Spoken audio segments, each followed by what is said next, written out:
आज हम शुरू करने जा रहे हैं class 12 physics chapter 1 electric charges and field. मैं पहली बार पढ़ा रहा हूं फिजिक्स, तो आप प्लीज बताना कि कैसा क्या आपको समझ में आया और क्या कमी थी। ठीक है, तो सबसे पहले हम जानते हैं इंट्रोडक्शन कि ये जो इलेक्ट्रिक चार्जेस एंड फील्ड्स हैं, इस चैप्टर को हम इलेक्ट्रोस्टैटिक क्यों बोलते हैं और क्या होता है इलेक्ट्रोस्टैटिक और इलेक्ट्रोडायनामिक्स। तो उन दो टर्म का मतलब समझते हैं। इलेक्ट्रोस्टैटिक्स, ठीक है, और एक और होता है हमारा इलेक्ट्रो डायनामिक्स, राइट। यहां पर यदि ध्यान से देखो तो ये जो इलेक्ट्रोस्टैटिक है ये दो शब्दों से मिलकर बना है। एक है हमारा इलेक्ट्रो, ये दिखाई दे रहा है, दूसरा है हमारा स्टैटिक, स्टैटिक। ठीक है, अब यहां पर ये जो इलेक्ट्रो है ये इलेक्ट्रॉन से रिलेटेड है, राइट, यानी कि किससे रिलेटेड है, चार्ज से रिलेटेड है। और स्टैटिक का मतलब क्या होता है, एट रेस्ट। क्या होता है, एट रेस्ट। रेस्ट मतलब रुका हुआ, रुके हुए चार्ज। यदि हम इलेक्ट्रोडायनामिक्स की बात करें तो एक किन दो शब्दों से मिलकर बना, एक हमारा इलेक्ट्रो है, दूसरा हमारा डायनामिक्स। इलेक्ट्रो प्लस डायनामिक्स, ठीक है। तो यहां पर इलेक्ट्रो का मतलब अगेन चार्ज और यहां डायनामिक का मतलब मोशन, राइट। तो बेसिकली यहां पर जो इलेक्ट्रोस्टैटिक है वो क्या होता है, स्टडी ऑफ चार्ज, जब चार्ज कब किस में हो, रेस्ट में हो। और इलेक्ट्रोडायनामिक्स स्टडी ऑफ चार्ज जब चार्ज किस में हो, मोशन में हो। समझ में आ गई। तो ये चीज आप थोड़ा सा लिख लीजिएगा, when charges are at rest. Electrostatic की स्टडी कब होती है, जब चार्जेस किस में हो, रेस्ट में, when charges are at rest. मैं एकदम बेसिक से सिंपल सिंपल चीजों से आपको एडवांस तक ले जाऊंगा, तो डरने की कोई आवश्यकता नहीं है, राइट। सारी फिजिक्स आपको समझ में आएगी। उसके बाद यदि हम बात करें इलेक्ट्रोडायनामिक्स, तो यहाँ पर चार्जेस किसमें होते हैं, मोशन में होते हैं। चार्जेस आर इन मोशन, यानी कि चार्ज का मूवमेंट हो रहा होता है, उसकी हम तब स्टडी करते हैं।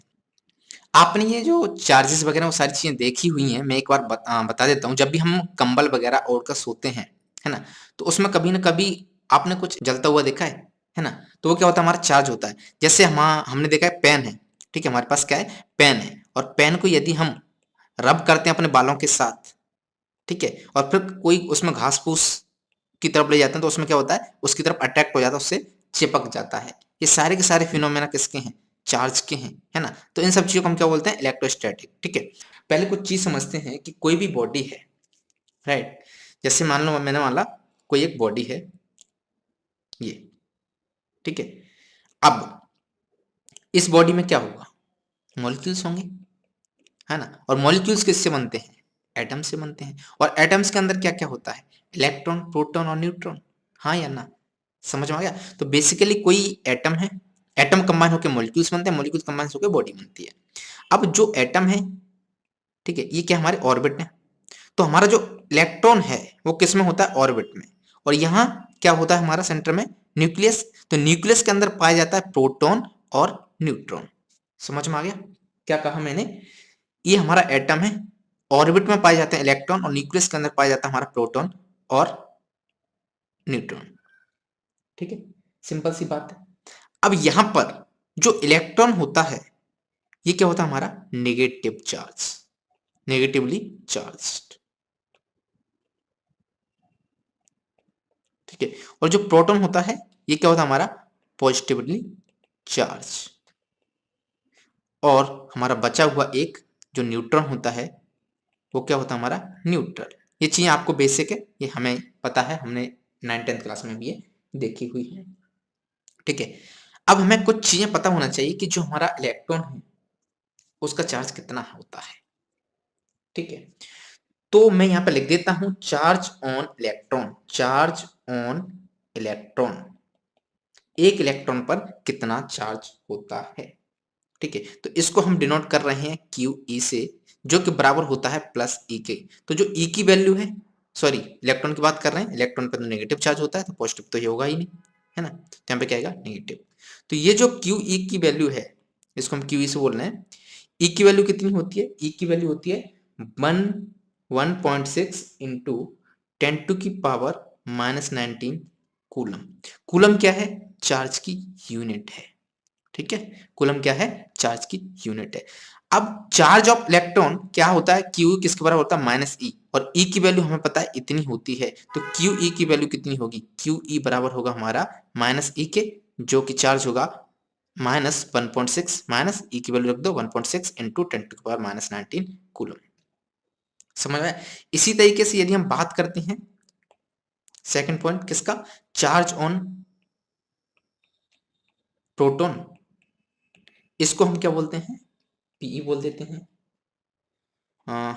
क्यूई क्यूपी बोल देते हैं, चार्ज ऑफ प्रोटॉन यानी कि पॉजिटिव इलेक्ट्रॉन। ठीक है, तो ई का चार्ज कितना है, ई की वैल्यू कितनी 1.6 इंटू 10⁻⁻19 सी। ठीक है, प्लस है ना, तो ये जो है वो किसके बराबर आ जाएगा हमारा क्यू पी, प्रोटॉन पर जो हमारा चार्ज है वो कितना होगा प्लस ई, यानी कि प्लस 1.6 इंटू 10⁻⁻19 कूलम। दोनों ही से में आपको ई की वैल्यू पता है, तो आपको पता है इलेक्ट्रॉन नेगेटिवली चार्ज होता है उसके आगे माइनस लगा दो, और प्रोटॉन पॉजिटिवली चार्ज होता है उसके आगे प्लस लगा दो, नहीं लगाओ तब भी वो प्लस में रहता है।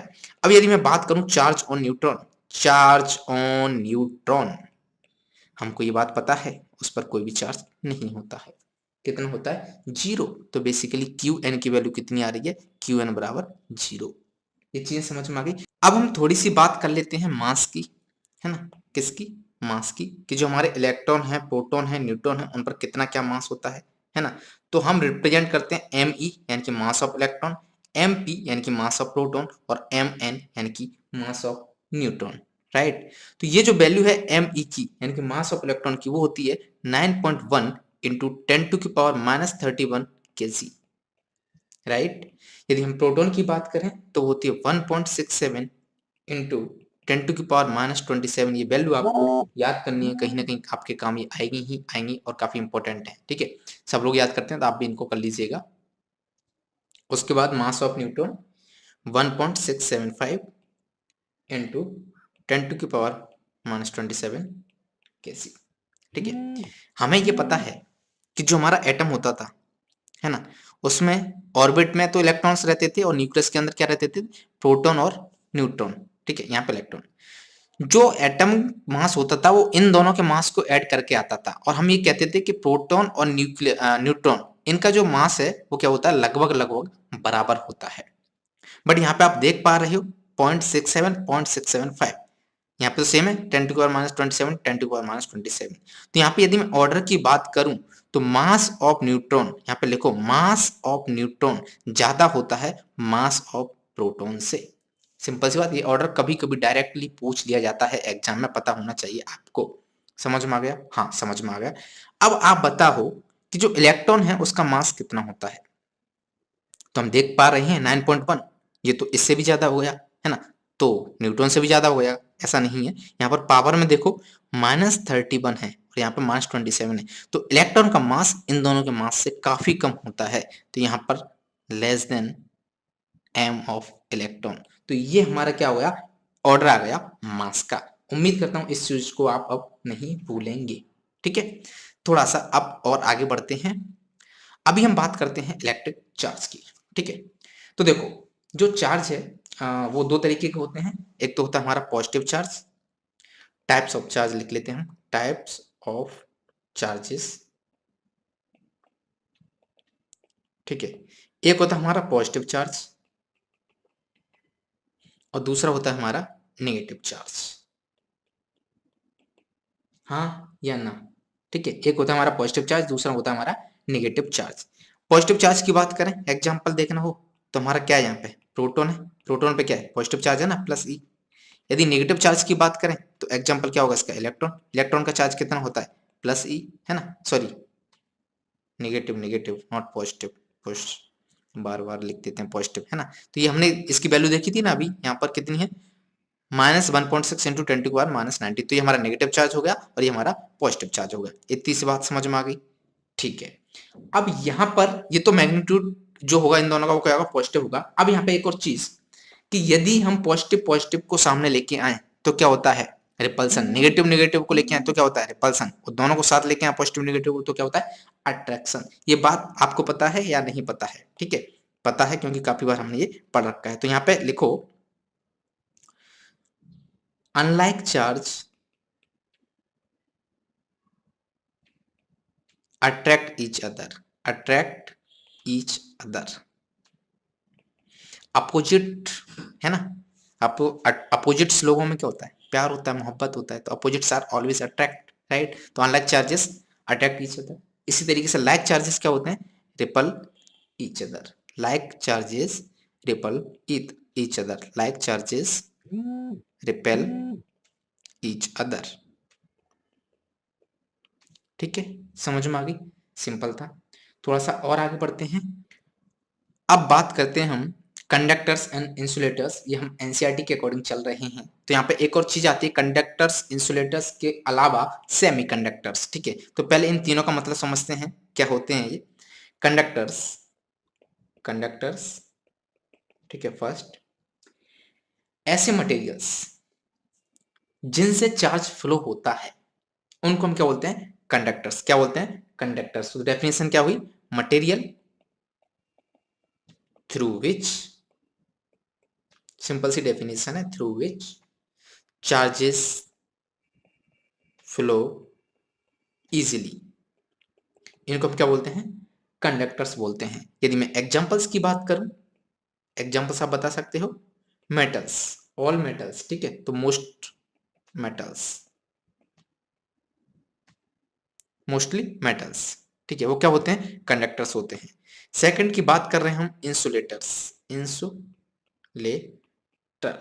इंसुलेटर्स क्या होते हैं, अपोजिट इसके material through which charge flow poorly और नॉट एट ऑल, मतलब चार्ज फ्लो नहीं होता या फिर बहुत कम, नेग्लिजिबल।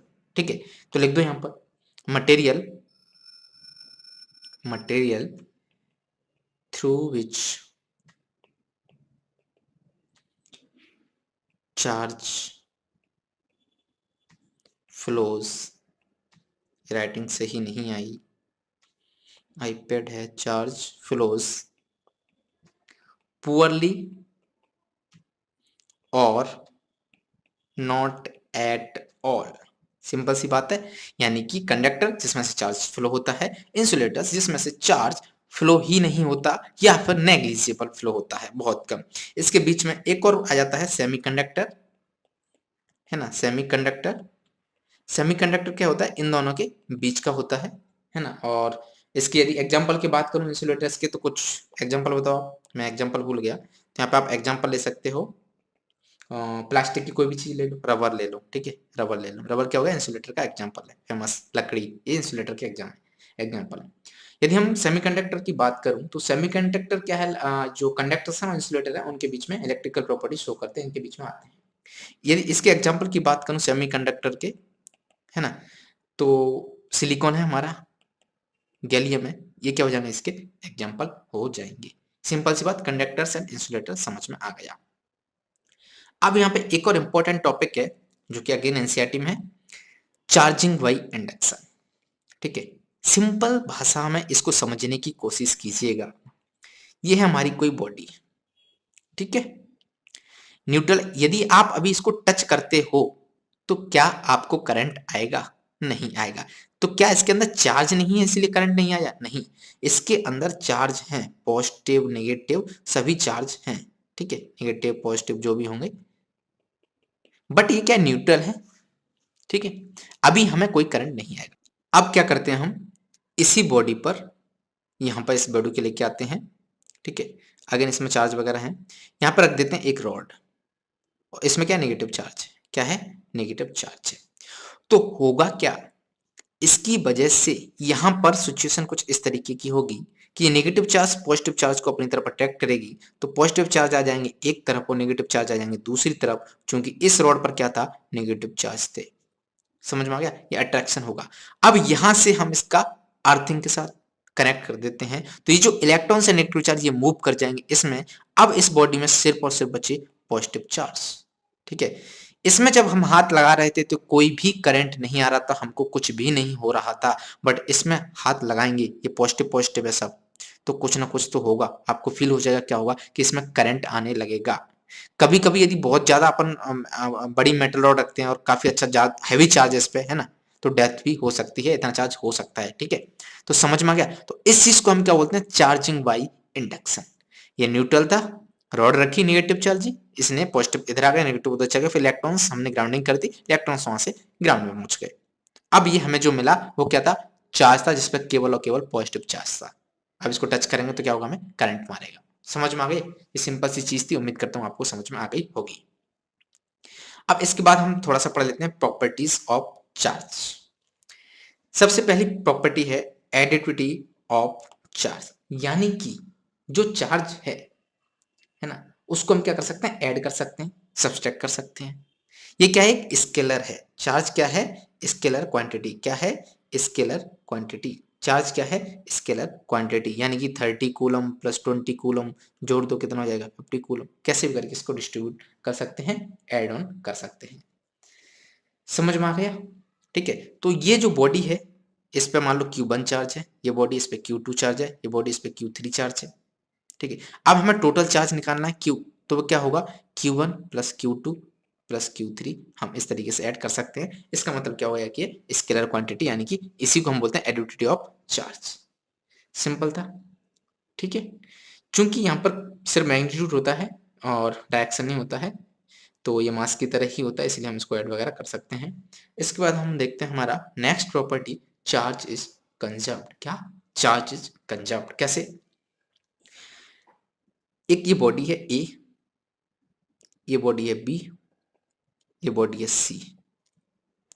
ठीक है, इस पर चार्ज है हमारा 10, इस पर 20 और इस पर 30।